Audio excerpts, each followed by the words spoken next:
ABP news आपको रखे आगे। देखिए, अब हम जो आपको एक्सक्लूसिव रिपोर्ट दिखाने जा रहे हैं उसमें आप वो पेंगोंग झील देखने वाले हैं जहां से लाइन ऑफ एक्चुअल कंट्रोल यानी एलएसी गुजरती है। हम आपको उस डीएसडीबीओ रोड पर ले चलेंगे जो गलवान घाटी के करीब है। डीएसडीबीओ का मतलब है Durbuk Shyok Daulat Beg Oldi road. ABP news वो पहला चैनल है जो इस लोकेशन तक पहुंचा है। खास रिपोर्ट देखिए।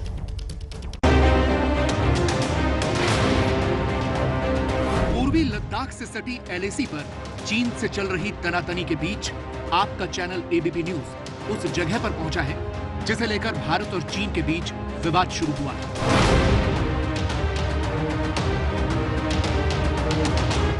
गलवान घाटी से सटी यह है डीएसडीबीओ रोड। डीएसडीबीओ का मतलब है दुर्बुक श्योक दौलत बेग ओल्डी। यही वो रोड है जिसका काम शुरू होते ही चीन की तिलमिलाहट ऐसी बढ़ी कि उसने गलवान घाटी पर कब्जे की साजिश शुरू कर दी। एबीपी न्यूज की टीम इस वक्त पहुंच चुकी है दुर्बुक में। दुर्बुक जहां पर साफ तौर से लिखा है कि welcome to the sector of Karakoram warriors, यानी कि यहां से ही काराकोरम रेंज जो है आगे शुरुआत हो जाती है। काराकोरम बाईं तरफ जो जा रही है रोड ये सीधी जाती है, श्योक चली जाती है और फिर रास्ते में गलवान घाटी पड़ता है और फिर दौलत बेग ओल्डी और डेप्संग प्लेन्स का जो इलाका है। और ये जो रास्ता जा रहा है, जो दाईं तरफ जा रहा है, ये चला जाता है पैंगोंग से लेक की तरफ और चुशूल की तरफ। ये जो गलवान घाटी के लिए जो रास्ता जाता है वो इसी रास्ते इस जगह से जाता है। यहाँ से इसी रास्ते में बीच में पहले श्योक पड़ेगा और फिर उसके बाद गलवान घाटी पड़ेगी। वही गलवान घाटी जहां पर जून के महीने में जो भारत और चीन के बीच में जो विवाद था उसने खूनी संघर्ष का रूप लिया। पूर्वी लद्दाख के दुर्बुक में डीएसडीबीओ रोड शुरू होती है। करीब 255 किलोमीटर लंबी ये सड़क गलवान घाटी से होकर गुजरती है। इस सड़क के बनने का फायदा यह है कि दौलत बेग ओल्डी और काराकोरम दर्रे तक जाने वाली सड़क तक सेना की सप्लाई तेज हो जाएगी।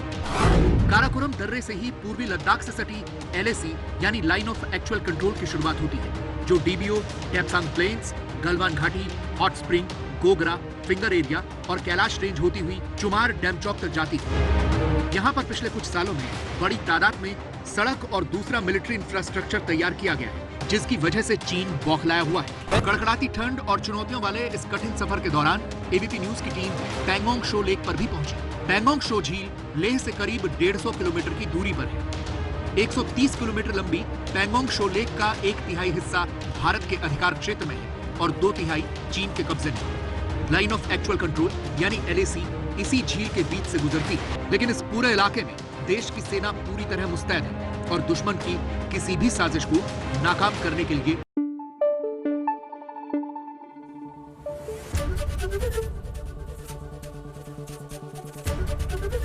एबीपी न्यूज आपको रखे आगे।